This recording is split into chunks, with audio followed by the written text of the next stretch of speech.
Hello, everybody, and welcome to Final Take. I'm Michael Scott, and boy, do I have a great show lined up for you guys today. Reports coming out of New York that the Knicks are thinking of trading for Chris Paul because they believe he could jumpstart this franchise. We're going to touch base on that today. Let's get it going, baby.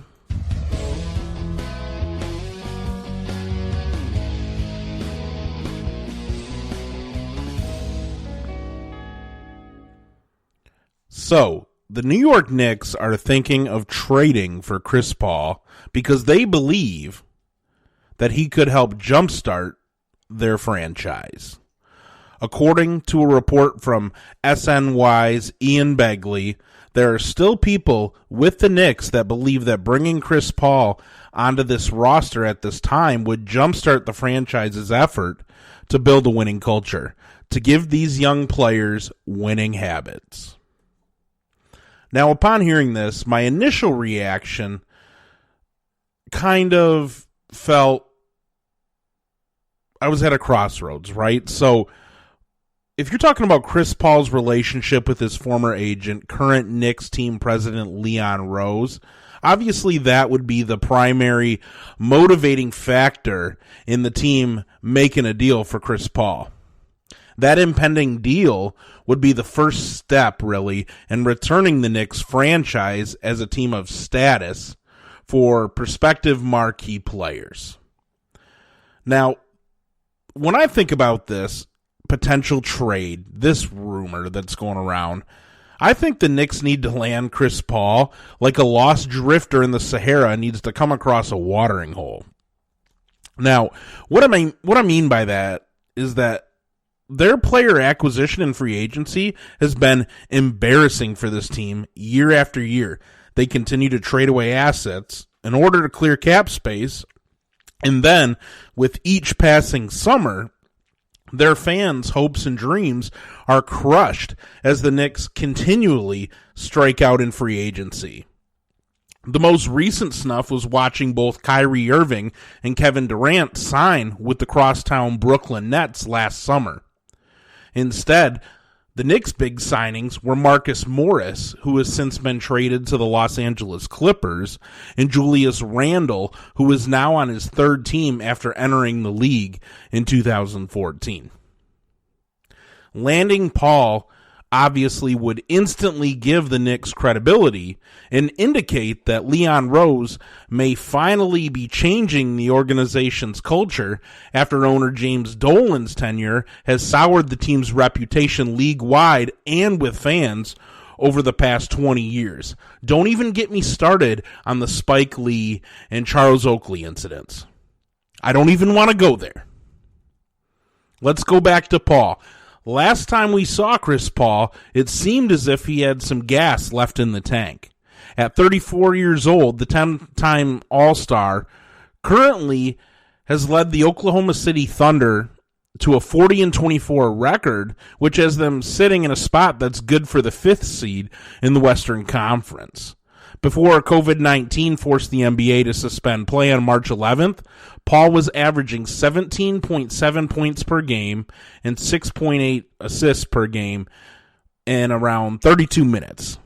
That's not bad for a 34-year-old point guard who's been banged up, who's logged a lot of miles, and has been splitting time with two very good young front court players that the Oklahoma City Thunder have in Dennis Schroeder and another individual. I'm not going to even go there because I can't think of his name right now. But, digressing back to Paul, you can't teach an old dog new tricks at this point in time. You're not expecting Chris Paul to go somewhere and buy into some ideology in order to win an NBA championship. This is a guy who's essentially done it all in the league besides having deep playoff success, and it's probably a result because he's never really been able to get on a team that was a legitimate contender. He spent years in that Lob City unit for the Los Angeles Clippers, but they were never really up there to the point where you're like, man, this team's going to win a title.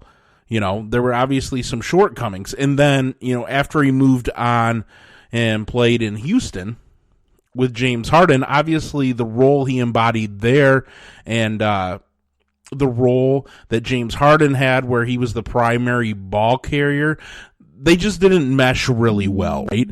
And so now he's playing with a younger team with Oklahoma City, and he's had some moderate success, and he's been playing pretty well this season.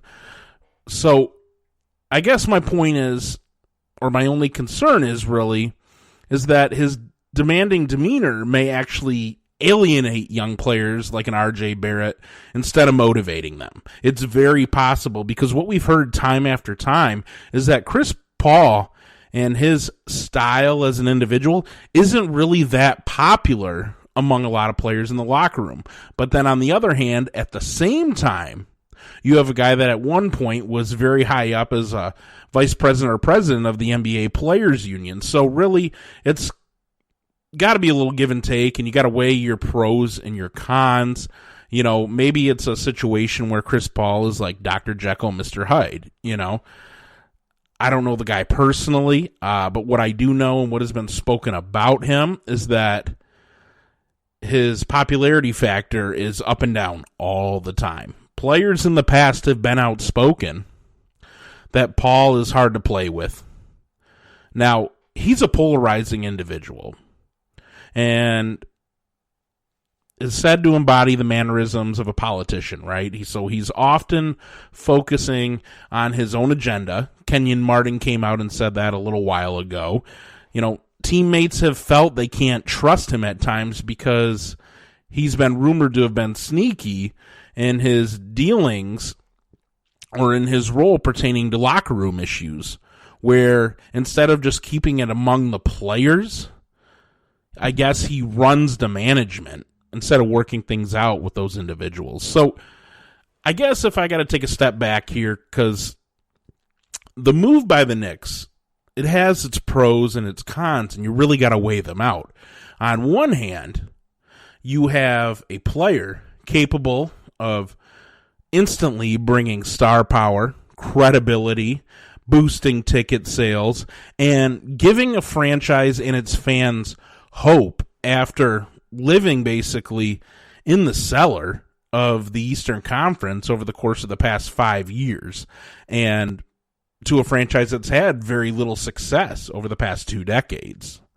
On the other hand, what you have is an aging superstar who, even though he's still playing a very good game, has regressed a little bit, and who does have some injury concerns at times, with a very distinct style or personality, rather, that is capable of either motivating and rubbing off on some of the young players like RJ Barrett, or B, alienating them. So you really got to sit back and think, if you're the Knicks president, Leon Rose, who you've managed Chris Paul throughout your career, you know what type of individual you're getting. Is the risk worth the reward?